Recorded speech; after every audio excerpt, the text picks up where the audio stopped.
Okay, let's get started. I'm Dan Rundy. I hold the Schreier Chair here at CSIS. I'm a Senior Vice President. We're having a launch event for a report called Innovation in Guarantees for Development. It's here. Clear your calendar. Don't make it a Netflix night. You got to read this thing.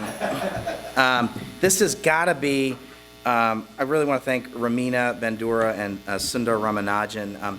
This is probably the report that's gotten the most outside readers. We had at least 10 outside commentators and readers. It's a very complicated and technical set of issues. We tried to make this accessible both to the folks who really get in the weeds, but also make this accessible to folks who aren't practitioners and try and get this accessible to Earth people. I think the question, why does this matter? Why is this? Why it's a very obscure, for the folks who are the practitioners, they quickly break into really oddball, really arcane lingo. Some of it is to say, I'm in the club, and I know the lingo, but some of it is because it's super complicated. But why does this matter? Why does guarantees matter? Why would my friends at CDC help us with this? And I want to thank Patty Carter. I want to thank Colin Buckley. I think CDC, the British DFI, is really one of the greatest forces of good in the world today. I'm very grateful that our friends in the United Kingdom would entrust us with this work. But why does this topic matter? We have a billions to trillions agenda. If you want to solve global poverty, you want to solve the challenges that come with that. A lot of our security challenges come from kind of ungoverned spaces. The best national security solution is a job. The best challenges for the youth bulge is a job. If you're worried about root causes of migration, you need jobs. We need to grow the private sector economy. We have to do other things. We need to have the rule of law. We got to have, everyone needs to be treated fairly. We need clean water and clean air. We need, et cetera, et cetera. But a big chunk of solving these problems requires the private sector. So one of the holy grails has been, some of the conversation has been recently about if we could just get more global pension fund money in and we could make them comfortable, we could look at the 1% of all that number. It's this multiples of all ODA. That's true. But I think the other thing to think about is this isn't your grandparents' developing world. It's richer, freer, and more capable. And my view is there are dozens and dozens and dozens of countries where there's trillions in dollars of local capital. So we need to also be thinking about how do we unlock local capital, not just the CalPERS pension fund or the Fidelity pension fund. I know that's often talked about. We need to think about local capital. The final point I want to make is there's a lot of things that have been, this topic is not new. The problem is that if you're an investment officer in one of these places, or if you're an ambitious CEO in one of these organizations, do you want to come to the bank fund meetings and say, I did my 300th DCA guarantee, or do I want to say, I created this newfangled, shiny object, and look at me? So if I'm the investment officer, I'm incentivized for the second thing, not the first. So my other message is a lot of this is about scaling up stuff we're already know about and they're talked about in this thing. There are some things that we could kind of plus up and try, but some of this is about just growing stuff that's already been done. So I think my colleagues have really succeeded. I'm really pleased that UNDP is here. I'm very grateful that Luis Felipe Lopez Calva, who's the Regional Director for Latin America and the Caribbean, he's an Assistant Secretary General, but has had a life. He's an academic, he's an economist, had a life at the World Bank Group and was the lead author of the World Development Report 2017 on Governance and the Law. I'm really pleased he's here. So I'm going to ask Luis Felipe Lopez Calva to come on up. Thank you. Please welcome him.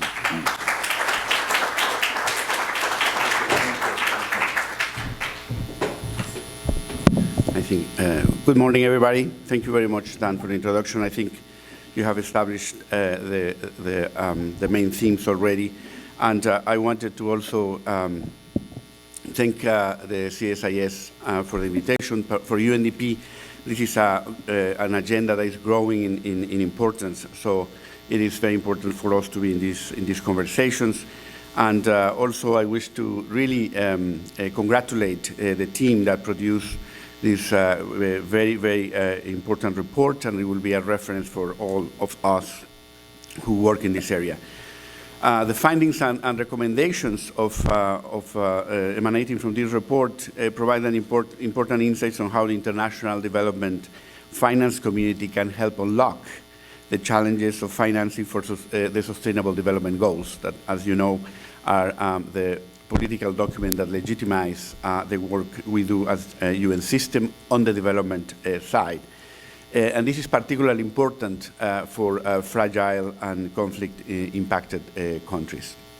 I had a few slides. I don't know if we're going to be able to put them up, but if possible.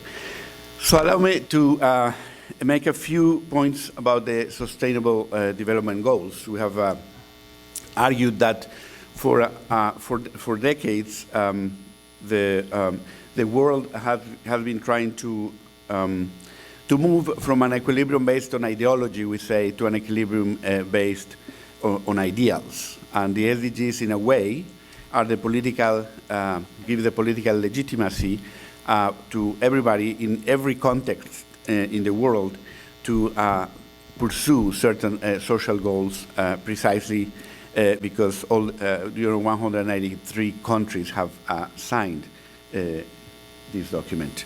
So it is very important that the collective efforts we need to try to finance the achievement of these goals, particularly in these developed countries. That is one of the main issues for today's discussion. I will conclude with a couple of points that I think can benefit also the collective attention of the development finance community to strengthen our collective efforts to help achieve the SDGs for everyone, not leaving any country, any man or woman or child behind. The 2030 Agenda is about achieving economic growth and poverty reduction that does not come at the expense of the environmental sustainability. The SDGs provide us with a necessary global framework to capture the benefits and trade-offs of sustainable development. Many countries are already integrating the SDGs into their future development plans. New technologies, too, are enabling systemic changes like Bitcoin, blockchain technologies, for example, that can contribute to systemic transformation through changes in global payment systems, supply chain management, digital identities, and access to finance. We in UNDP try to actually help governments take advantage of all these innovations. However, these initiatives are not yet impacting on the financial scale. The audience knows too well that the financing path to the SDGs will not be through official development assistance budgets of the donors. The scale and the ambition of the SDGs are much bigger, and the financing challenges of least developed countries are far more complex. There is no shortage of capital in the global economy. We were just discussing that in the previous meeting. However, we need the channels through which the finance can be channeled to where the needs are. Indeed, many investors and private sector companies are leading the way and investing in the SDGs on their innovative categories like sustainable finance. The total impact investment portfolio is an estimated 114 billion, with 26% growth in commitments this year alone. Despite these signs of progress, experience with blended finance, for example, suggests that they tend to benefit middle-income countries mainly and do not reach the least developed countries and fragile states. UN Capital Development Fund in 2019 issued a report on least developed countries and shows that out of the 81.1 billion in additional private capital mobilized through blending between 2012 and 2015, only 7% went to LDCs, with the rest going to middle-income countries. This is because the investment climate remains more challenging and markets smaller and less stable in LDCs, making it harder to attract private capital to these countries. These conditions are unlikely to change significantly in the short term. That leads me to the second point I want to make. Financing for the SDGs Financing for the SDGs is a more systemic and much deeper issue than just closing a financial gap. The fundamental challenge is about effective governance and about how public and private actors interact to allocate resources.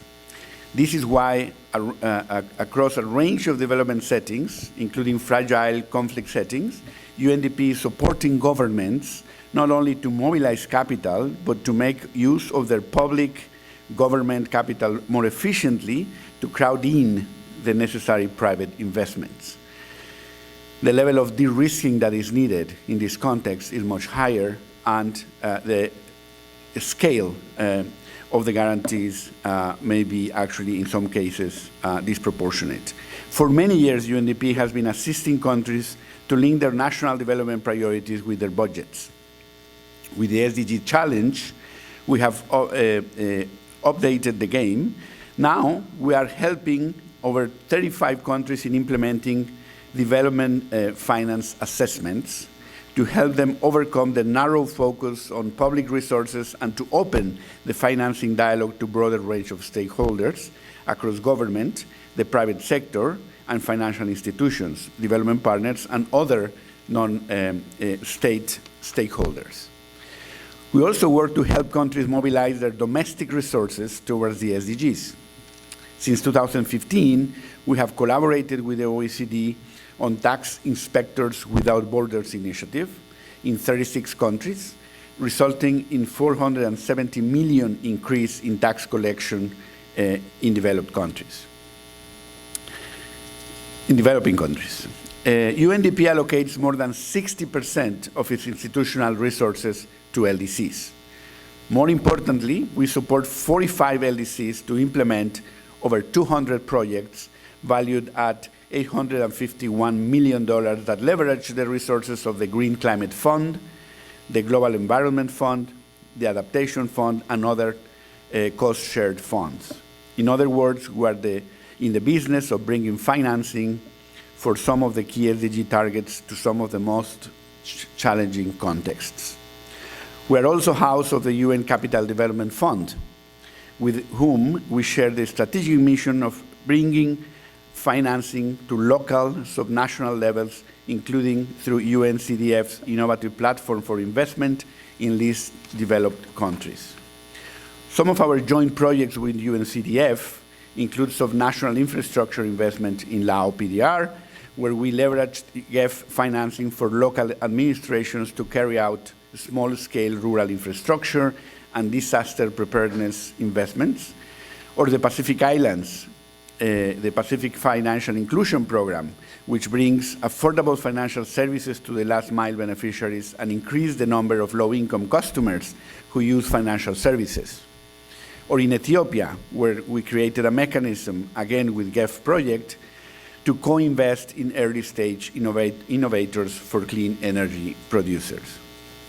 So in closing, I turn now to bilateral development finance institutions. Based on our experience in working with governments and business partners in directing financing towards the SDGs, we repeatedly see several issues arising. First is the space of technical assistance, non-financial services for end users, and the ever-recurring issue of pipeline development. In deliberating how to most effectively help direct financing towards SDG achievement, we urge our development finance partners, both multilateral and bilateral, to consider the funding gaps for intermediaries to develop pipeline of bankable projects and to help build the ecosystem for this much needed industry. There are some strong examples where UNDP designed and delivered different types of technical assistance for pipeline generation, including identifying and growing companies that DFIs can invest in with a clear development impact, and where we provided direct support to entrepreneurs to reduce the risk of default. The Malawi Innovation Challenge Fund is one such example, and our partnership with Denmark in the SDG Accelerator for small and medium enterprises is another. The second area is impact management. Most of you represent institutions that have sophisticated systems for evaluation and impact measurement. And for some private investors, the SDGs are providing a useful and comprehensive framework for designing and measuring the impact of their sustainable investment strategies. However, the absence of agreed-upon global standards for what constitutes SDG-enabling investment impedes SDG alignment, be aligned to these investments. SDG Impact is the UNDP flagship initiative that addresses this challenge. We launched SDG Impact at the end of last year, and since then developed the SDG Impact Practice Standards and SDG Investor Maps to inform and encourage SDG-enabling investment practice, starting in 11 pilot countries this year. Again, UNDP is open for partnership with the development finance community for certification and sealing of investments as SDG-enabling. I thank you for, again, for the opportunity to address this important audience today. On behalf of the United Nations Development Programme and the UN Development System, I welcome the findings and recommendations of this report and trust that it will provide the much-needed fresh look at the opportunities development finance institutions can unleash towards the SDGs. I congratulate the authors of this report, Romina Bandura and Sundar Ramanujam, and I thank Dan and Paddy Carter for their leadership in this project. Thank you very much.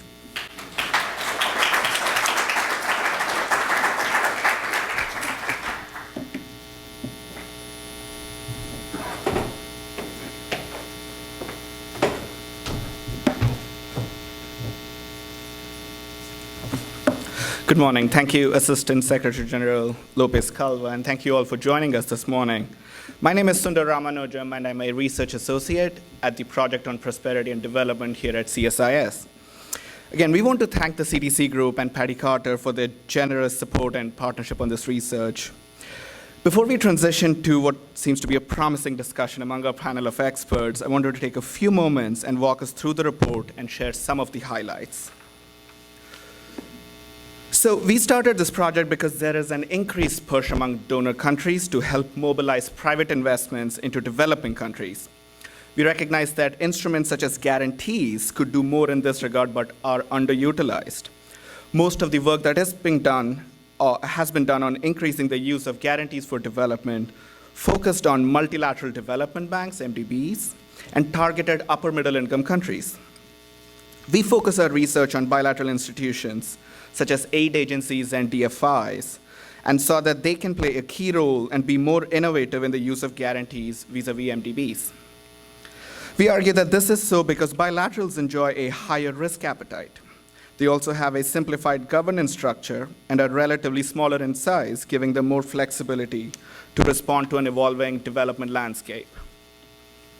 Our study showed that there were many gaps in the use of guarantees. For instance, they are underutilized by MDBs. In 2018, guarantees were only 8% of EBRD commitments, almost 4% of IFC commitments, and just about 3% of IBRD commitments. Second, a lot of private capital that was mobilized by guarantees came from the OECD countries, but not much from domestic pools like national savings.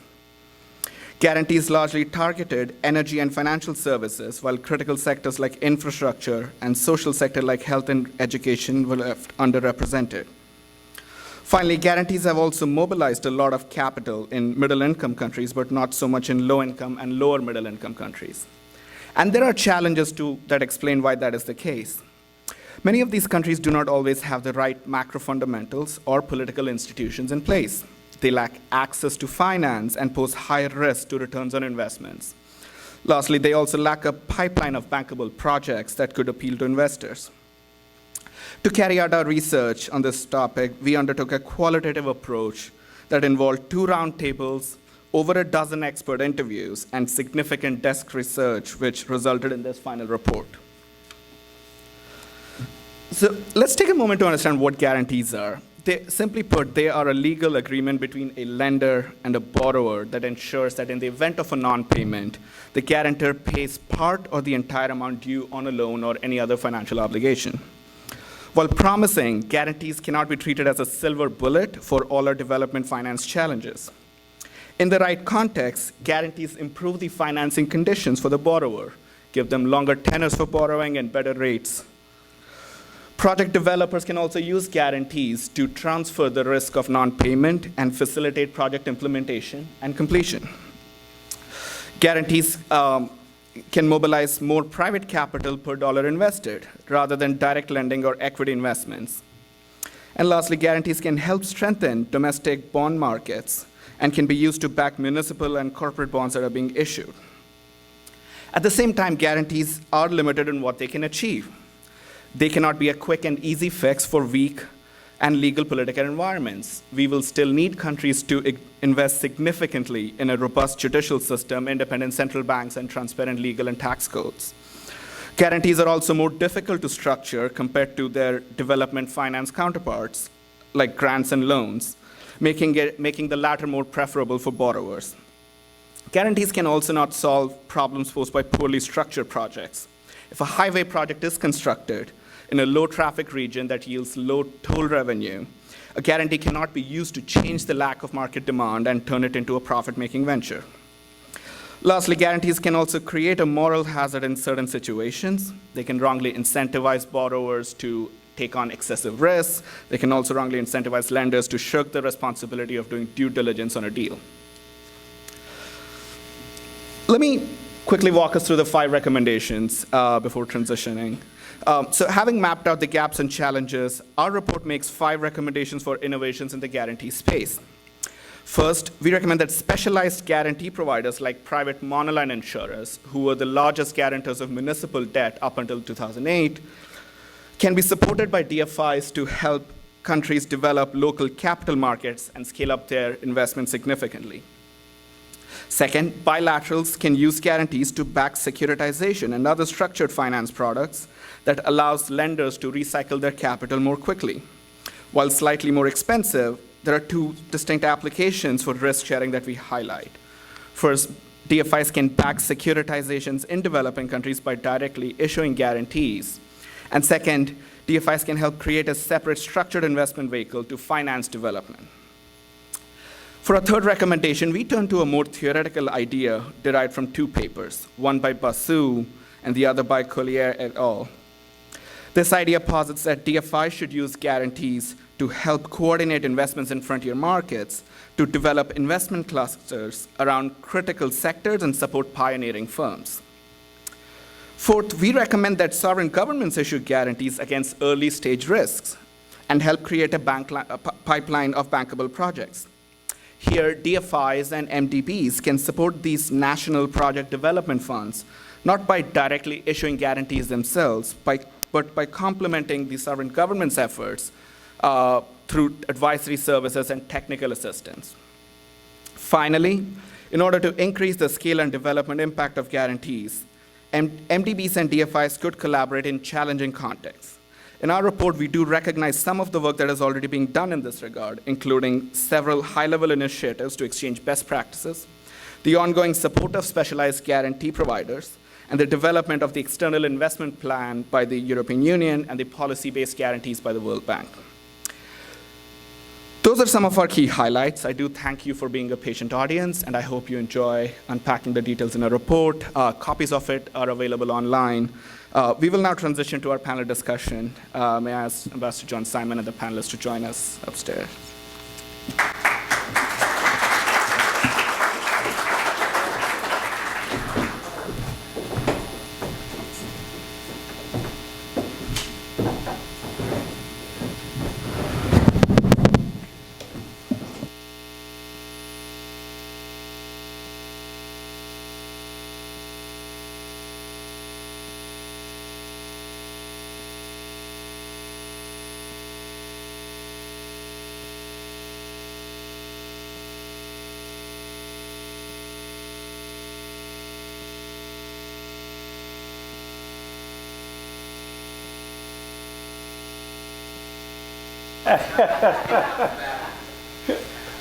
But still, he gives us voice, yeah.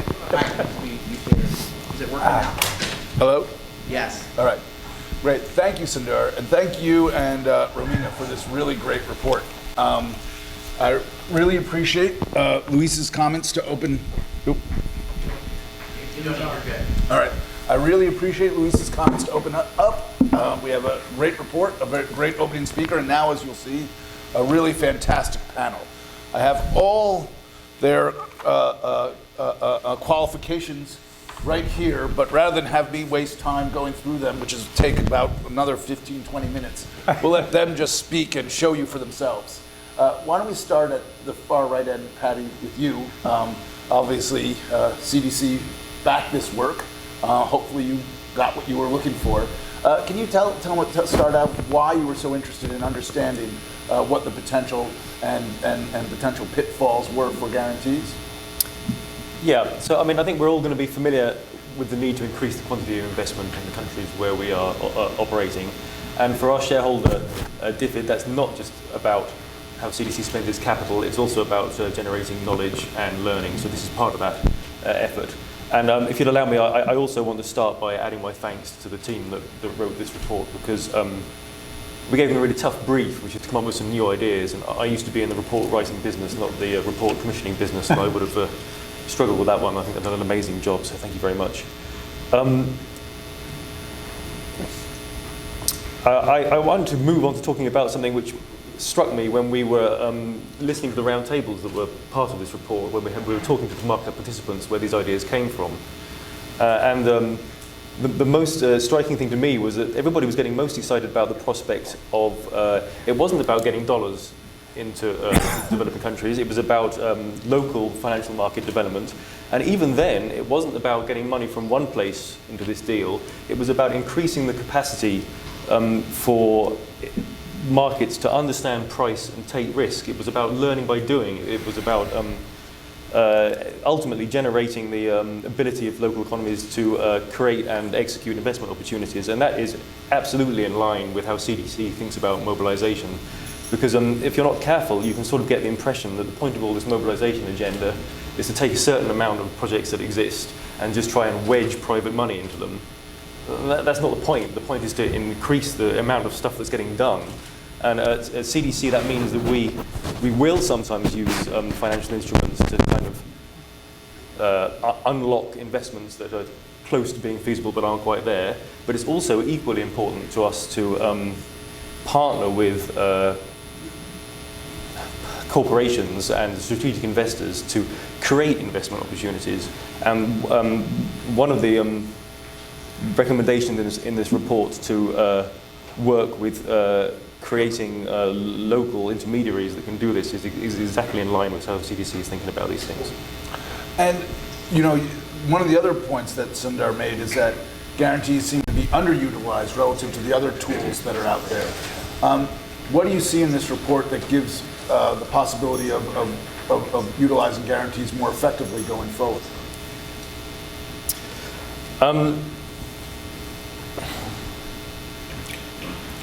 So I think that I'm struggling. I'm worrying. I'm going to come back to the same answer I gave, which is about the local capacity thing. I mean, I think that is really the key. I mean, some of these ideas here are very blue sky. I mean, I love the idea about using guarantees to coordinate clusters of investments in fragile states. I mean, you could say that's a way of using guarantees more effectively. It's a heck of a task. I'm not sure who of us is in the ability to be that coordinator and be the person that uses guarantees to bring all these complementary investments together at the same time. So some of these ideas in here are like quite moonshot. You know, they could really be effective, but they're very ambitious. And if you'd allow me, I wanted to say one thing, which is about what Dan said about the fact that we don't always want to be innovating all the time, and sometimes this is about just taking some things that work and doing more of them. And a little bit of talking CDC's own book here. A lot of what we do, risk-sharing facilities, trade finance, it's not in the report because it's didn't come under the sort of innovation brief that we gave CSIS. But I just want to emphasize that there's an awful lot of scope for us all to do more of those things. I was noticing yesterday on my phone this morning that CDC has just signed a $75 million risk-sharing agreement with Absa Bank in South Africa to extend their ability to offer trade finance across Africa. So that we've got to remember that there is this just do more of what we're already doing. Yeah, I mean, I do think it is interesting because on the one hand, if you're going to use a guarantee that presupposes someone being guaranteed who has the capacity to get the financing out there. On the other hand, what's attractive to me about guarantees and the idea about using them, particularly in fragile states, is the big risk you often face in development finance is currency risk. And to the extent you can use guarantees, you often take that currency risk off the table, which I think we can discuss a little more. But going to this point about using guarantees in the future, you, Mildred, will shortly be at a very brand new organization, one that now has beefed up guarantee capacity. How do you see using guarantees in ways that you haven't in the past, both from the perspective of the old Overseas Private Investment Corporation and also from, and John, you'll be able to talk about this. I just feel like I should ceremoniously hand you the key. For those who don't know, part of the Just to put a Build full Act, cycle to it. which many people in this room are well aware of, was to transfer the Development Credit Authority into the new Development Finance Corporation. The Development Credit Authority was actually created by the man to my left. So, but how do you see using these new capacities, both from the perspective of the DFC and from the broader issue of how do we mobilize more capital with guarantees? And I know John will definitely have a lot to contribute here, but I think, you know, the guarantee instrument is not new for OPIC, and it's certainly not new for DCA. I think what we're going to get the benefit of is the synergy between an organization that has operated very significantly on the local level and using guarantees for local currency transactions, and OPIC that has used its guarantee more readily, I think, on the dollar side. But we have, you know, used some of our guarantee authority in recent years to backstop bond issuances or other types of financing. You know, toll road in Colombia, for example, that's all local currency cost-based on the ground, and so it made sense to guarantee in local currency. And so that mismatch between the source of our funding and the guarantee that we're issuing, you know, we've handled that in a number of ways. Obviously, we have to have a cap. But in some cases, what we have done is provided a buffer so that as the currencies move, the guarantee capacity, you know, can absorb some of that currency movement. But I think part of what we're going to learn together with the DCA team and the OPIC team coming together as the DFC is how to take those long and rich histories and very successful histories and figure out how we can cross-fertilize and have that local knowledge, that local presence, the team in the field, the local currency guarantee capability, and match that up with what OPIC has traditionally done. I mean, I think for me, really what we're all aiming for is greater efficiency and the ability to scale up. And so I think in terms of the recommendations in this report, the idea of, you know, backing existing intermediaries and helping them scale up, that's hugely important because, you know, a lot of lessons have been learned, and if success has been achieved, you know, that's what we should be scaling as opposed to constantly thinking that we're going to start from scratch with something brand new. And I think it's a lesson that many of us in the development community haven't learned enough. And then I think, you know, the other piece of it is by backstopping, using the guarantee tool to backstop intermediaries that already exist or structures that already exist, what we're doing is ensuring that there's longevity and continuity over time, because all of us in this room understand that priorities change for public sector development institutions. And today we're all focused on one thing, tomorrow it might be something else. But if you're a private sector entity that has been built up from the ground and gotten support, and then get to the place where you might even be able to graduate from all public sector to support to the level of the private sector playing that role via a guarantee initially, that's hugely important from a sustainability standpoint. And I mean, you answered this a little bit in terms of saying, look, it's the focusing on the existing intermediaries is one recommendation in the report that you see is very relevant to what you're looking at going forward. Are there any others that Yeah, I think the other thing that I think is blessedly changing is our willingness to collaborate among each other in the DFI and the MDB community. And I think Exhibit A is the creation of the DFC and the fact that USAID and OPIC had been in the same firmament, but the stars were not, always aligned. And I think now they are.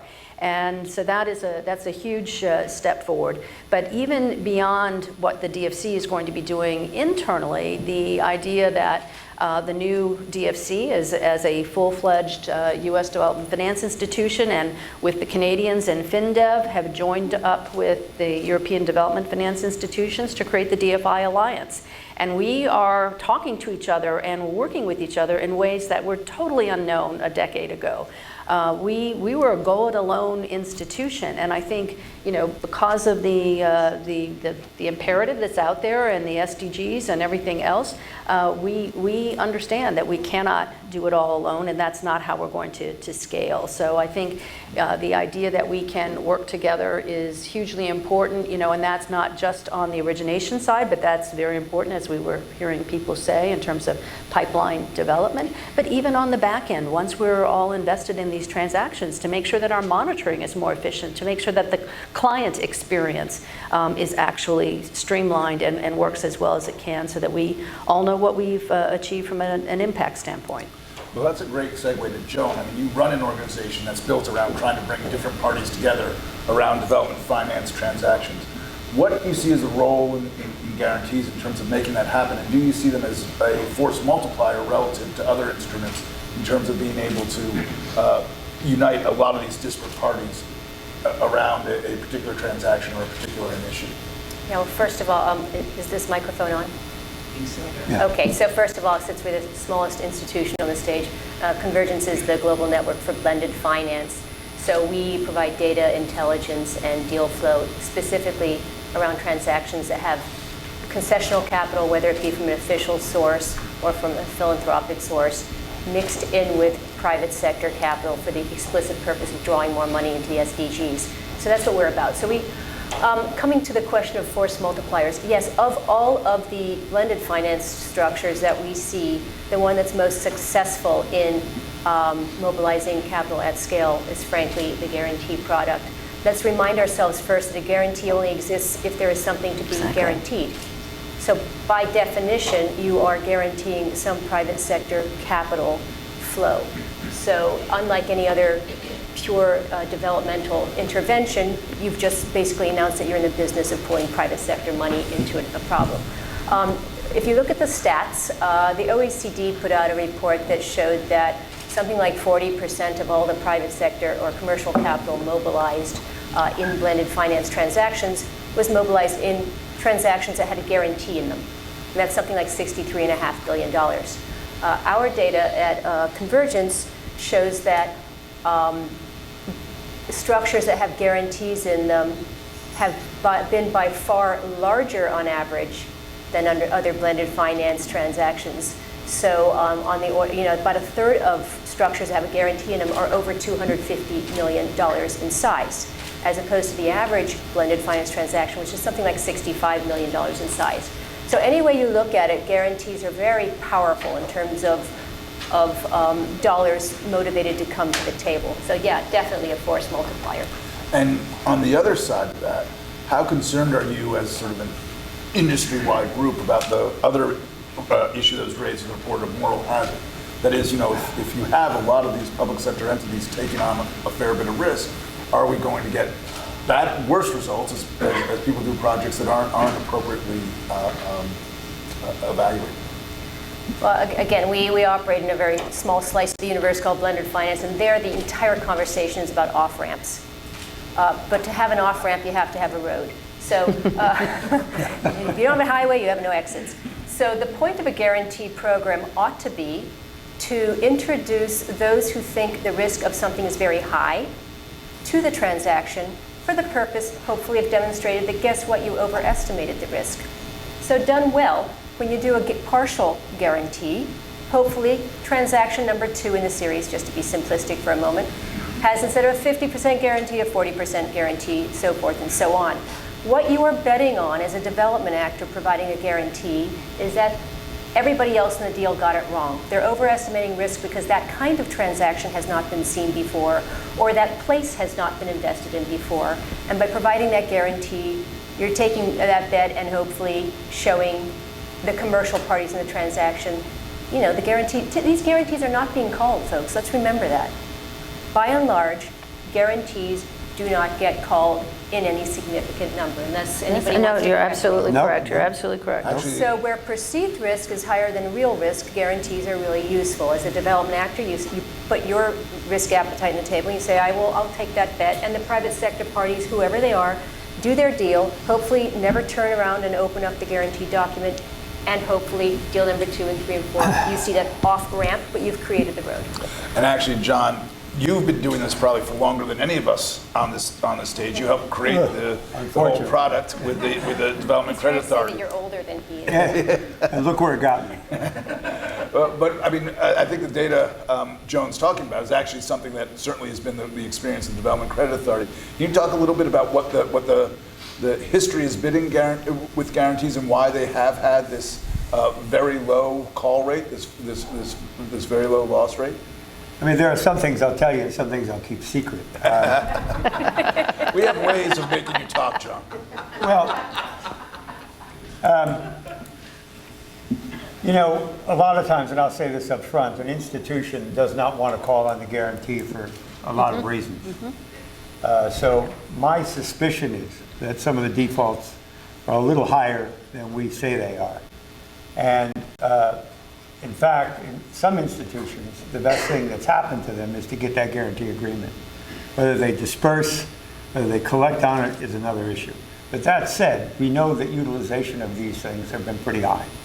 I mean, my data is old, but I think our average utilization on every guarantee at USA was about 76% of the total amount guaranteed, which was quite a good number.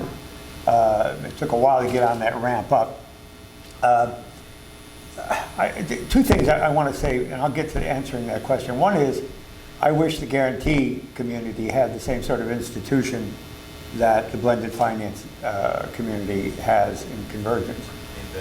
Creating an institution to track, improve, and coordinate these kinds of things is a remarkable thing, I think, for which the Canadian government needs to be applauded. Absolutely. Because the existence of that kind of organization will eliminate sort of the ready feeling to get distracted on the next thing. There's always somebody there to keep you focused. When we began arguing about getting DCA authority within USAID, moral hazard was the theme. Nope, can't do this. You know, we had so many years of 100% guarantees on US dollar loans to countries. They keep getting renegotiated in Paris every year. So what good are they? And they're just, and then we get into these corporate welfare issues and all the other kinds of things. And so we dealt with that in the way we structured our guarantees. They were true risk sharing, they were priced, they were paid for, they were provisioned for in the budget, and it was a new approach to how you did these things. And we were religiously adhered to those things, despite all the temptations of, 50% is not enough. Or we need 75% to go. And in our early days, as eager as we were to get this thing done, we walked away from so many deals. Today I'm not going to talk much about this transition because that's a mechanical issue and has a lot to do with implementation, where all the tricks lie in this business. How do you get it done? Yep. With whom do you get it done? How often do you get it done? But I want to underscore a couple of things. Here's what I've seen evolve over the years. John did mention I've been in the years. I'm beginning to see more and more collaboration. I'm beginning to see more and more attempts to approach a scale. Yeah. Joan is dealing with that when she talked about her average blended deal is what, 65 million, did you share? The average is 65, and the average deal with a guarantee, and it's Yeah. well, a third of them are over Yeah. 250. Yeah. The one thing I wanted to do before I left USAID, I never had the thing to do. I wanted to take all our authority and do one deal in a country. I wanted to move a market. Yeah. And I thought we could have done that, but the way we were structured, we couldn't have done that. I believe Patty and CDC ought to be commended because as they've been watching this, Garantco wasn't born in our offices, but when they were thinking about it, we had somebody sitting in our office for 6 months. John was there at the time. Yeah, I remember They that came very in well. and they watched what we did. When CETA wanted to do a guarantee, they came to us. We wrote their legislation for them. We helped them with their operational things. When the African Development Bank wanted to help set up with the Danish government the Africa Guarantee Fund, that too happened pretty much in our offices. So we knew we were doing something right. And all these organizations seem to be working quite well Yes, these days. absolutely. I think, here's what I believe, the future, syndication of guarantees. Yep. If we can do that, we can do some rather interesting stuff in municipal finance. We can do some interesting stuff in the enterprise finance field. And we could certainly do a lot with capital markets. Yep. And I think supporting institutions helps become something very important. I will put in a plug for the Africa Guarantee Fund. It's owned by the Danish government, the Spanish government, the French, African Development Bank, Has a great Nordic leadership team. Development Fund. Let's build these institutions. Let's let them Absolutely. thrive. Let's not compete Absolutely. with them. But Absolutely. let's go with them to Yep. say, well, maybe you can help us broker these sorts of Yes, situations in absolutely. markets with people that you work with, because this competitive thing is going to be a real problem, and we're going to be forced, in some ways, to do those small things, and which keeps us all busy, and it's exciting, and we could talk about it, but they continue to be small things. I see David Stevens here in the August, his monoline idea. Yeah. It is a tried and proven model that through adaptation could likely work in situations that we help define and point out. So throwing our support behind good ideas, sticking with it, Yes. and not from year to year deciding, oh, well, we're going to do this next year, we're going to do that next year. And I'm sitting here and I just mentioned, when I mentioned this monoline thing, one of the things that we did a lot of, but not enough of, was in municipal finance, sub-sovereign work. We keep talking about the sovereign stuff. But the action's happening at the municipal level when we're talking about infrastructure and those kinds of things. And yet, the DFIs have not figured out how to do this yet, because they can't operate without a sovereign guarantee. And if you work in a situation where you have a private guarantor working at a sub-sovereign place where there is no recourse to the sovereign, you free up a lot of local resources. You free up the central government to judiciously use its resources to say, well, I've got $1 million for road this year, so you're going to build $1 million worth of road. Rather than say, I got $1 million of road for this year, let's leverage it up Exactly. by dealing some things and get $100 million for roads this Exactly. year and start getting these services we promise out. All of that can happen in a properly structured blended finance deal in which a guarantee would work. But we're unable to focus. And all of us that have been in the field here know the most difficult thing in this development stuff is coordination. It is hard. It is a slog, to every day wake up and make sure that this effort, this joint effort works. We have to dedicate people to that. We can't pull them off to do something else. We have to every day work how to do that. So I'm not sure if I answered your question. You gave me much more than I Yeah. anticipated. And if I But look, this is all about the implementation. It's how we get it done in the field. There are no templates. And again, I really appreciate CDC's deliberate look at this to say, well, where are we going to have the best benefit? How are we going to do it? How are we going to apply our resources within a mix of tools that we have? And again, this mix of tools, the right tool in the right place. So We're a bunch of hammers. you had a tremendous amount there, John, and I want to parcel that out to the various Yeah. panelists. Yeah. First off, you made the point that what we really need to do is think about how we move markets. So that's Yes. going to be our end question. Yeah. Think about that for a little while. Yeah. How do we really Yeah. move markets? But you talked about syndications. You talked about a convergence for the guarantee area. You talked about municipal finance. Yeah. So I'm Yeah. going to give those Yeah. to each of you. Municipal finance to you. Well, I can start there, but I do want to follow on, because I think one of the other things we need to think about, because private capital mobilization is what we're all now challenged to do so that we can increase the resource base to deal with the world's problems. And so my point is that guarantees go both ways. Sometimes we're the party, wielding the guarantee, and sometimes we're being guaranteed.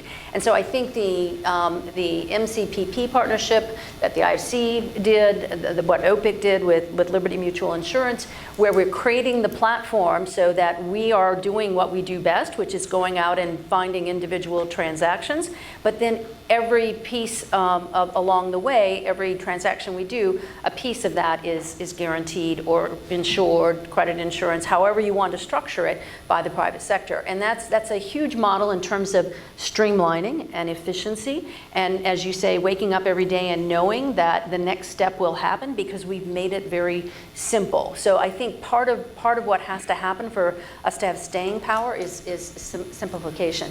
Do you want to talk a little bit about municipal finance? On municipal finance, I think it's a very important point because we are all concerned about debt sustainability, and so that means that we've got to get below the sovereign and figure out ways to make these deals work.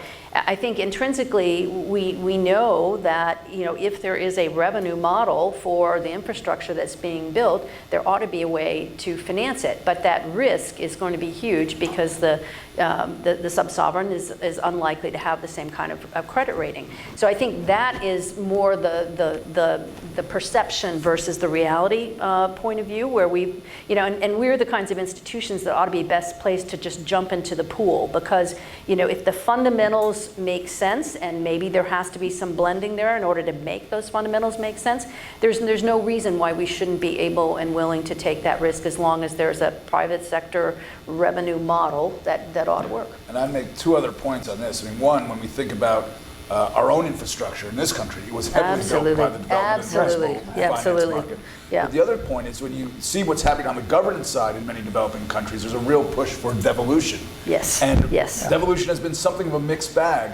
But if you have a financial component alongside the political component, I think you create a self-reinforcing, mutually reinforcing cycle that can help support. Yeah. Where domestic savings in pension funds, insurance companies, and so on can become part of your financing solution. And where the sub-sovereigns have to be accountable, not just to sometimes dysfunctional democratic processes, but to financial accountability as well. Exactly. John suggests a convergence for guarantees. What do you think about that? Your next gig? Our next gig, or our new subsidiary, I don't know.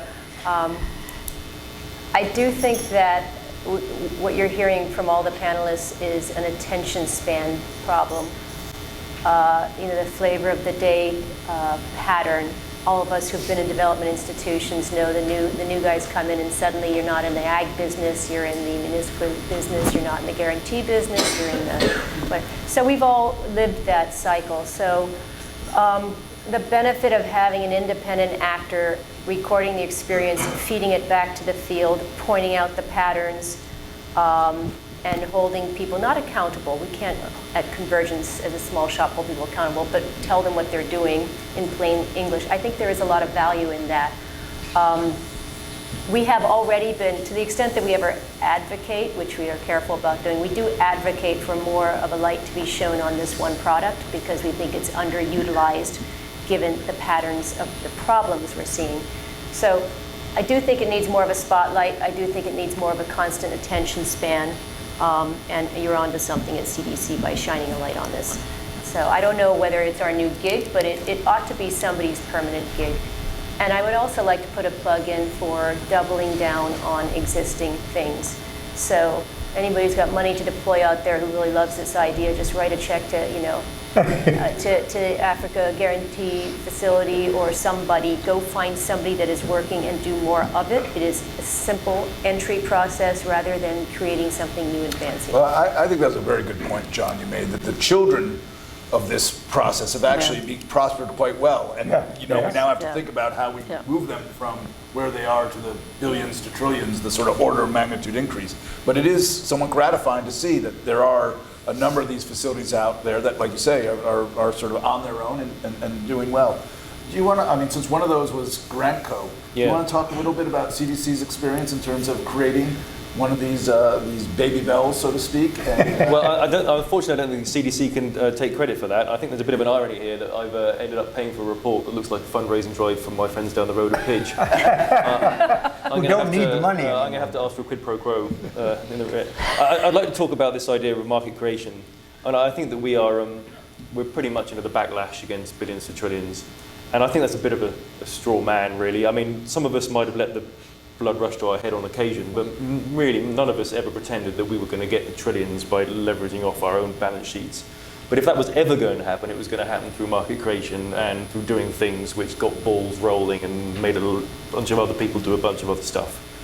And that idea, market creation, is very much behind this thing we have at CDC called our catalyst strategies, which is a pool of capital that we have where we have ability to take more risk.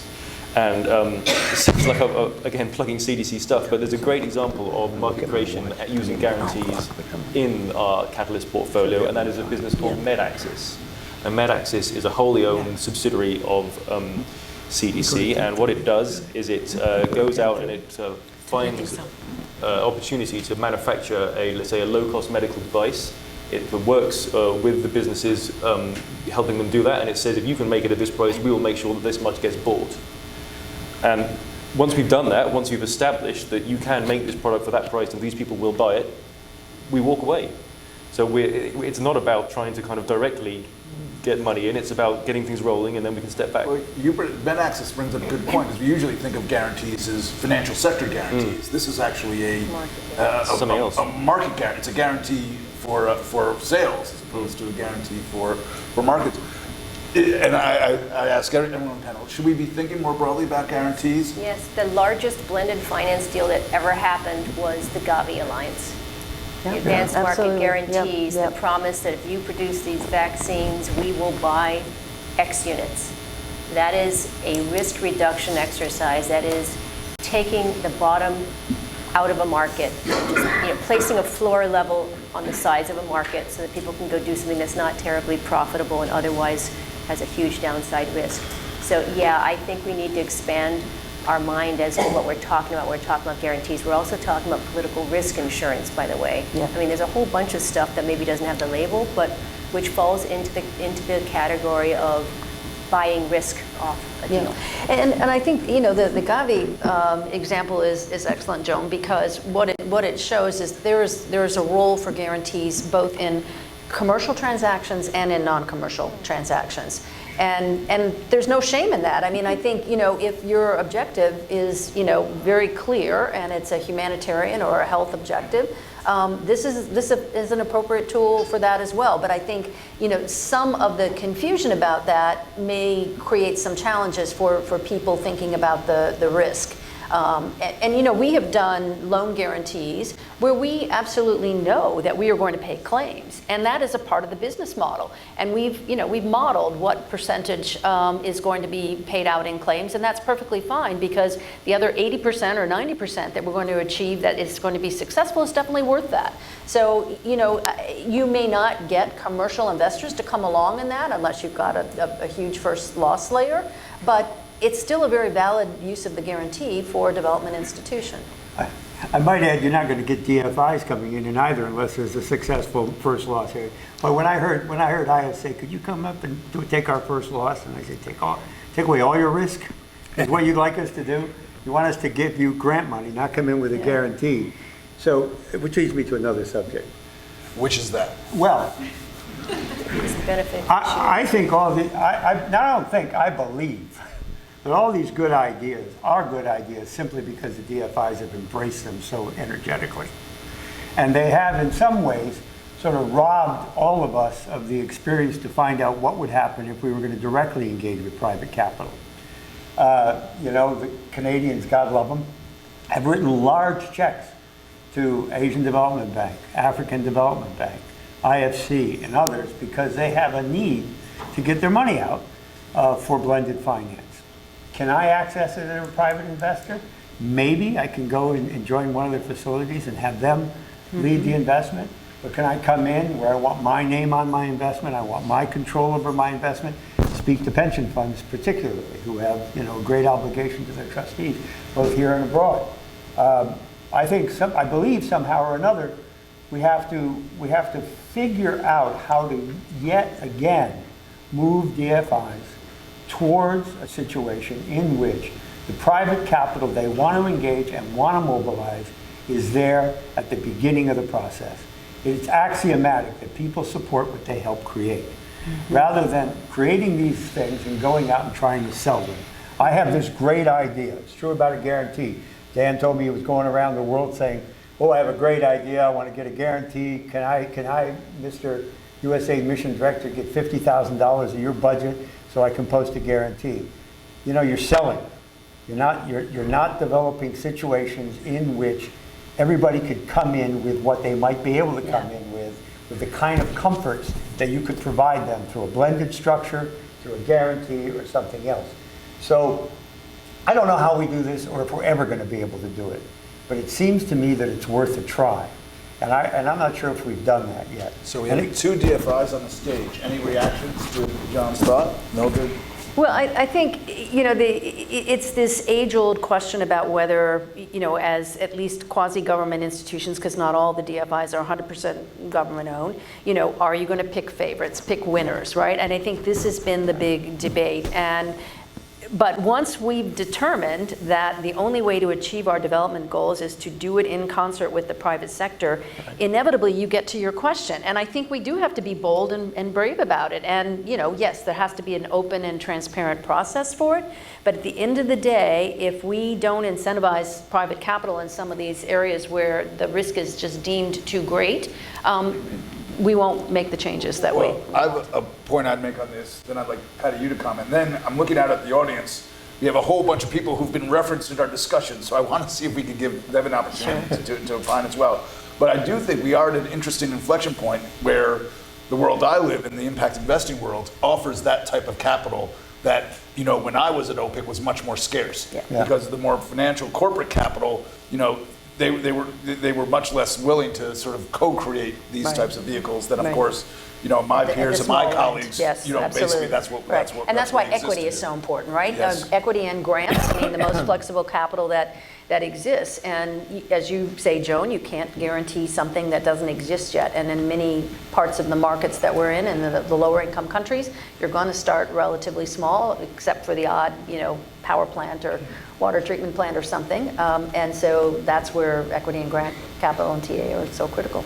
Any other thoughts on this, Patty? I'm not sure what I'm about to say is going to work for pension funds, particularly, or that kind of investor. But this idea of getting people in at the beginning takes me back to the idea that the real problem we have is the shortage of good investment opportunities. And that's why we try and mobilize capital. It's about us having conversations with sometimes quite large firms to say, well, do you know what? Actually, with a bit of your support and a bit of encouragement, we could do something in this market that we wouldn't have done. And that's not the traditional DFI demand-led model. That's a bit more entrepreneurial. And I think that's the way that we all have to go. I absolutely agree with you that we can't forget the supply side of this equation. That there needs to be high-quality projects if we're going to be able to deploy the type of capital we're talking about. Any questions? Here, why don't we take a round of three and run some answers and then another round. So here, David, and any others? Otherwise, I have plenty more. Barbara Samuels, Global Clearinghouse for Development Finance. Last year, the African Go Guarantee Platform, this sounds awful. The African Co-Guarantee Platform was launched at the African Investment Forum.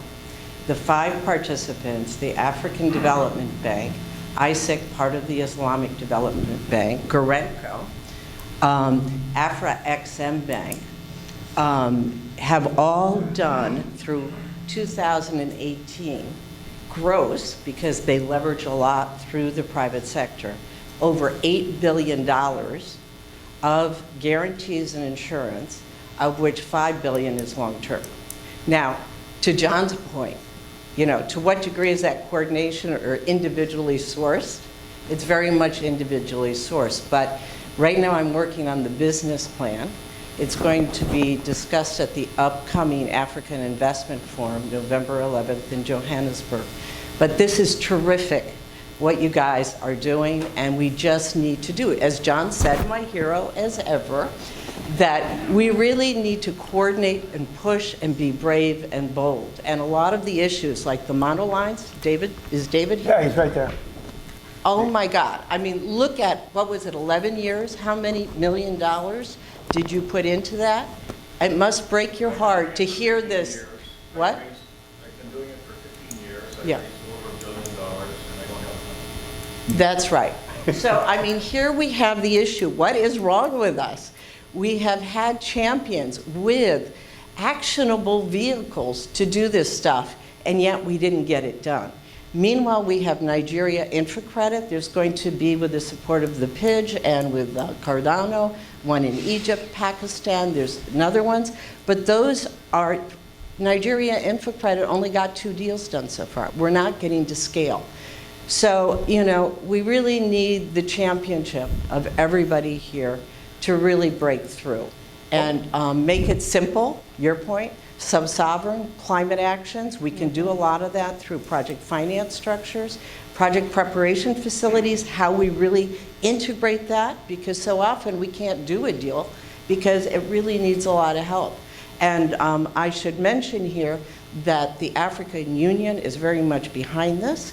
We have the African Infrastructure Guarantee Mechanism that was presented last year at NASDAQ, and AUDA NEPAD as the development agency for the African Union. I'm working with them and the participants in the platform. And so we're really interested in support and creative, actionable, simple ideas to get it done. But let's do it. Thank you. Thanks a lot. Let's let David also comment, since he had his hand up and has now been referenced a few times. Okay, well, thanks. I have may a few wanna things to use say. the- I'll try to be quick. Thank you. Just tell you a little bit. Sorry? Yeah, I'm David Stevens. I used to run one of these financial guarantee monoline firms. I ran one from 1999 to 2004. During that period, I closed the first local currency infrastructure deal done in the emerging markets. We did $60 billion of guarantees with very, very low losses, maintained AAA ratings. Our industry, since 1994 through the present, has done 223 emerging market deals with 9 basis points of loss totaling $43 billion. So we know how to do this business. It can be done with very good success and very low losses. Here's a couple of points I want to leave you with. One, when I ran into John, who's the first person, thank you, John, in the DFI world who ever said yes to me, and a million no's, but I really remember you very fondly for that. He looked at me and he said, "Oh, there's Mr. Monoline." That's sort of like walking up to Ronan Farrow and saying, "There's Mr. Me Too." Harvey Weinstein is Mr. Me Too, and Ronan Farrow is a guy who is Mr. I'm not part of that. I expose that. The monoline business model has succeeded in the emerging markets, but it failed in the United States, and it has a terrible name. So one thing we should stop doing is talking about monolines and talking about guarantors. And guarantors should have a couple of lines of business that are like the old monoline business, like trade credit. So that's one point. The second point is that this is a very big ticket business. A typical infrastructure deal is $300 or $400 million. To do a $300 or $400 million deal, you need about $1 billion company. The ideal size for a guarantor is $2 billion in capital. I'm starting at $500 million and expect to grow that to $2 billion over a period of 10 years. I once ran a financial projection. What if you had $500 million and ran it for 30 years, which you should be able to do because it's a financial institution, not a fund? You would do $330 billion of development finance with that one company. And after you got to about a $3 billion level, you would actually dividend all the excess capital back. In other words, you wouldn't actually be using that capital. If you used all that capital, it'd probably be over $1 trillion. So this is a big ticket There's your business. billions to trillions right there. Yeah, it's a big ticket business. You need people who can write big checks. Right now, I'm trying again after 15 years for the third time. The first time we raised $300 million and we couldn't launch because the global financial crisis intruded. The second time, We raised $745 million, including contributions from 4 DFIs, and S&P refused to honor its criteria to generate an A rating. This time, we're not going to use the big 3 rating agencies. We're going to use local emerging market-based rating agencies. And I think we solved that problem. And we're talking to 5 big investors right now. When I say big, I mean really big. 2 of them have hundreds of billions of dollars of assets under management. We need your help. Here's a chance to make collaboration and blended finance work. Boy, would it be powerful if I could say to these $100 billion investors, I've got 4 DFIs that I met last week in Washington, D.C., who want to work through us. And if you did work through us, we would be able to channel your money where you want it. You want to put your money into Latin America only? We can do that. You want to put your money into green projects only? We can do that. You want to put your money into lower income countries only? We can do that too. So I don't want to keep you any more time, but I just thought I'd lay out a couple of those thoughts. We would welcome the opportunity to work with you. I think there are 2 issues there. I want to give the panel a chance to respond to this, and then Mark will go to you in the back, and and then we'll finish up. But just two issues. One is, if you had the capacity to guarantee that much volume, would we in fact have that much in projects, and where would we potentially find them? That was one point that I'd like to get the sense of the panel. And 2, from Patty and Mildred, John sort of says he's ready to mobilize. Yeah. Can you answer his call? But anyone on the panel want to take one of those 2? What is the constraint that's stopping people doing more deals? One of the most creative ideas in here, and honestly I can't tell you what I make of it, is this idea of domestic governments setting up a guarantee fund in which they say to project developers, I know that you're worried that we're going to change our mind and waste 2 years of your time, and we're going to guarantee you that we won't change our mind. We're going to offer you guarantees against our own future misbehavior. It's a very innovative idea. It might be what gets a bit more things off the ground. I can also think of some potential concerns with it, but I'm delighted to see that they're going right at the problem in this report. This is, many years ago, John introduced us to some public finance people from J.P. Morgan. John started out, he didn't start out there, but when he worked in Massachusetts on public finance things, he started a discussion in aid about pooled facilities, about revolving funds, and about things that are well established here, and we did them. The Philippines today we did a great blended deal. We had $250 million from JBIC. We did guarantees on local raises, and we got, I think it took a while to get off the ground, but we got close to $1 billion worth of public finance going in the Philippines on a blended structure, all because one day we got to meet some people that said this is how it works. So I appreciate it. But that stands alone. This is back where we're at again. That stands alone. It took 7 years to pull that thing off. 7 years of highly focused work. It worked, and right now people are starting to talk about it. So it's what, 12 years out? Mm-hmm. Something like that. This focus, this adherence to an idea to push it towards its fullest possible potential lies at the core of anything that we're going to do that's going to gain any lasting success. And I hope I'm articulating that enough. And I keep looking at Dan, wondering if I'm not being controversial enough. And I don't think I can be. I think. Don't edit yourself. Yeah. Well. But for goodness sake, I mean, let's try it.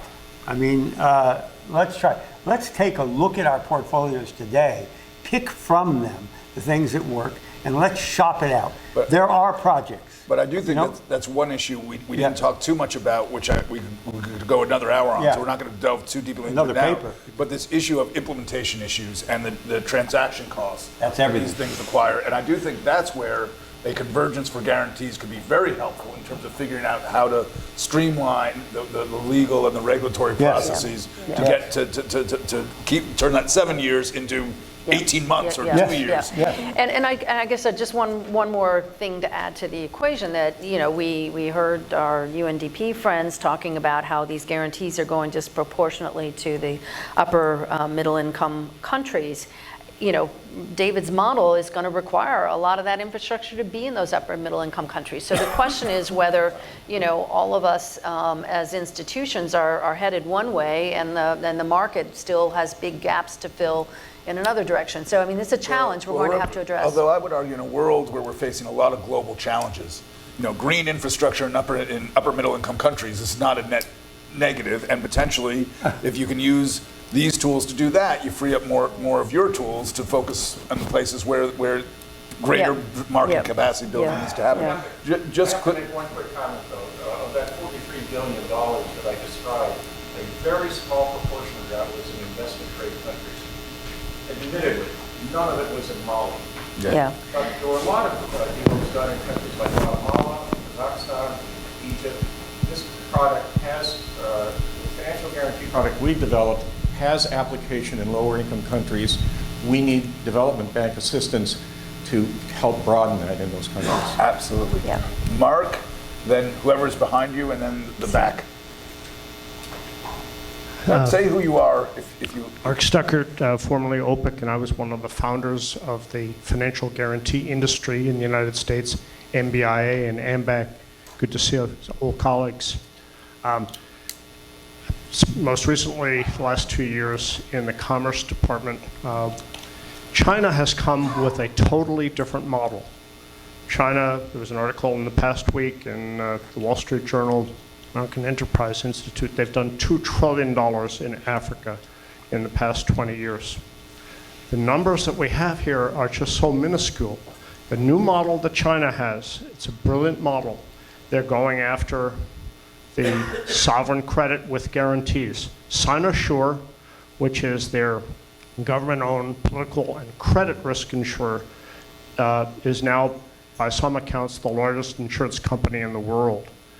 We are pushing a model with private sector, and it's a very difficult model. It's a better model long-term, but short-term, China is just killing us. They're hammering us. And the numbers we're talking about are just minuscule. MIGA has created a very interesting model, and maybe Edie Quintrell might want to talk a little bit about it, but they will provide a full guarantee.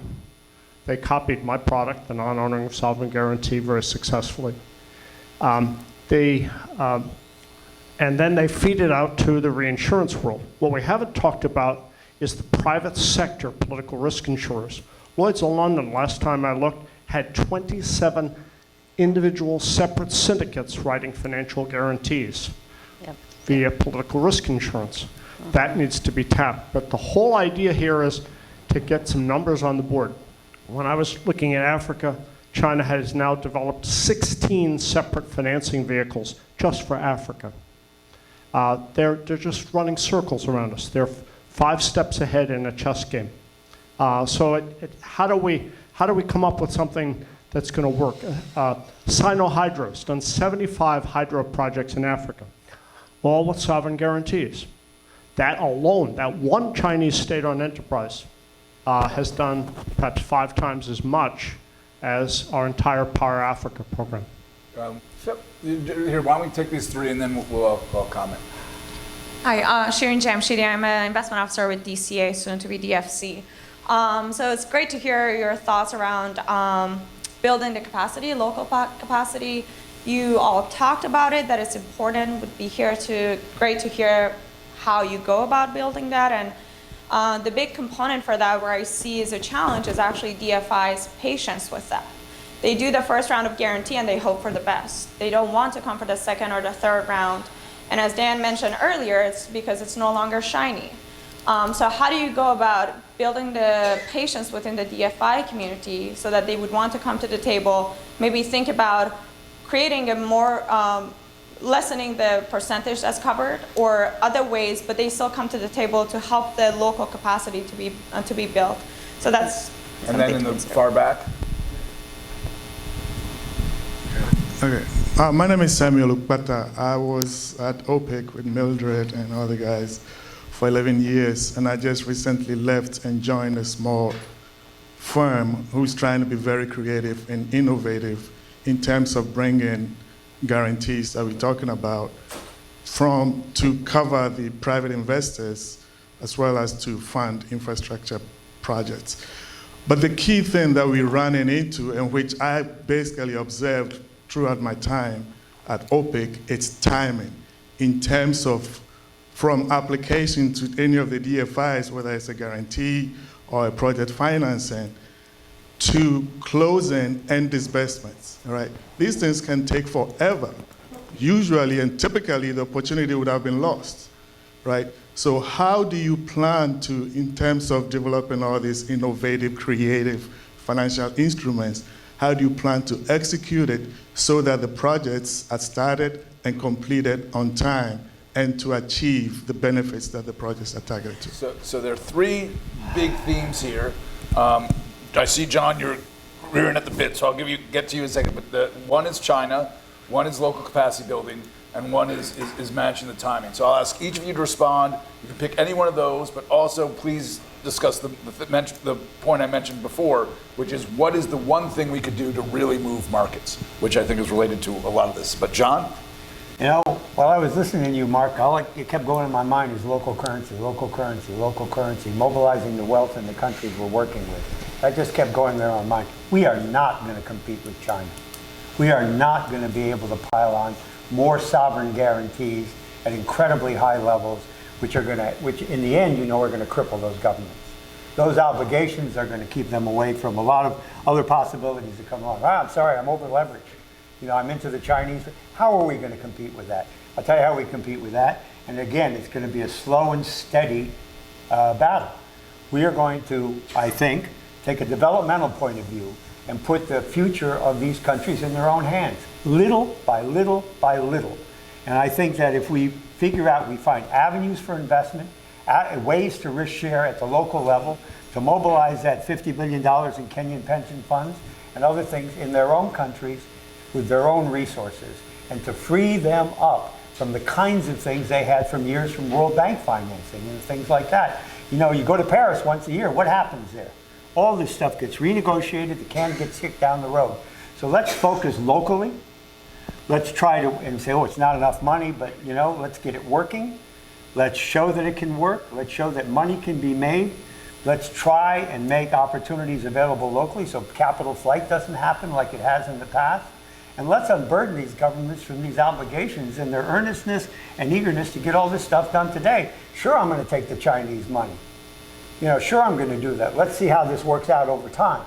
I'm going to take the football stadium. We're not going to do that. Our DFIs aren't going to do that. The World Bank's not going to do that. And it just seems to me that, if we focus on the development business here, which is the business we're in. I don't know, anybody here from JP Morgan? I don't think so. We're in the business of helping countries develop their economies so that they can be, decision makers in their own future. I think that's the beauty of the monoline thing, because each negotiated arrangement in the country is a proxy for, reform in capital market structures. So let's try to be modest in our approach, but focused in what we're doing it for. Again, to build the capacity on the ground in countries so their own future can be decided by their own good decisions or bad decisions over time. That's the business we're in. And I think that is why we need these institutions. And that is why they need to be local. That is why they need to be supported by all of us. And that is why we shouldn't be doing this, should not be just in competition with that, but supplemented to it. And I think that is the best thing we could do. I'm in my 70s now. I'm not going to do it. Maybe these young people that said they're in DCA they're going to be doing those things. But for goodness sake, let's not take our eye off the ball because the big picture is so daunting.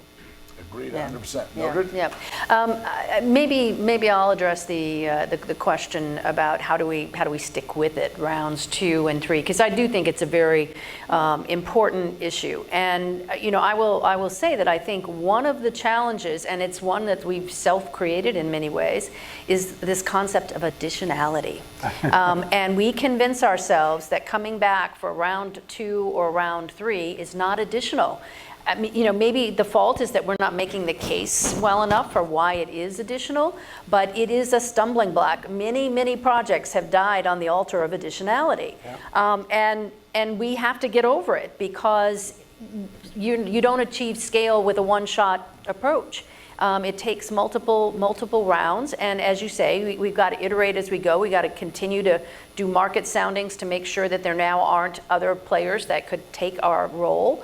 But we have to be willing to take the heat in the name of actually achieving these big, broader goals. Joan? I have an impractical suggestion. So you talked about building markets, John. Our ex-OPIG colleague spoke about the slow speed of these international institutions. And our DCA colleague talked about the lack of stick-to-itiveness. Is that a word? So if I ran a DFI, which is a frightening thought, if I ran a DFI, I might suggest a redefinition of what is a project that an investment officer has to get done. If you imagine a project being, we are going to change how something happens in, pick a country, Malawi.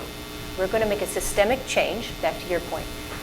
And your project definition is you're going to do the first project, but you are on the hook for this much capital mobilized domestically over the next 4 years. Yep. Do whatever you can to make that happen, whether it's project number 2 or getting the heck out of it so that the local market takes off on its own. But we're going to measure your job in the end of 3 years, 2 years, pick your time span.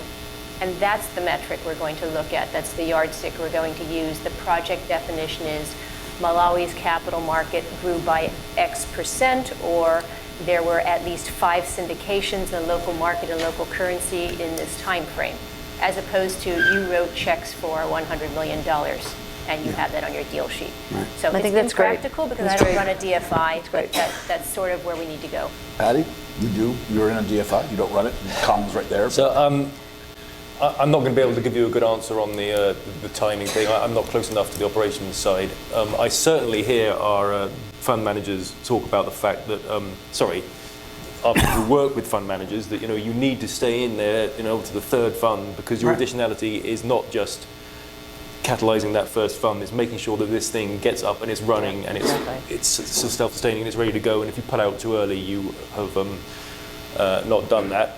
And I'm not going to go anywhere near geopolitical China questions, but I do wonder what we can do to scale up ambition from a development point of view. I'm going to sound like a bit of a hippie now, but I mean, right now the Swedish steel producer is trialing hydrogen blast furnaces. And if those work, it's our job to make sure that those are installed in every single steel producer as quickly as we can.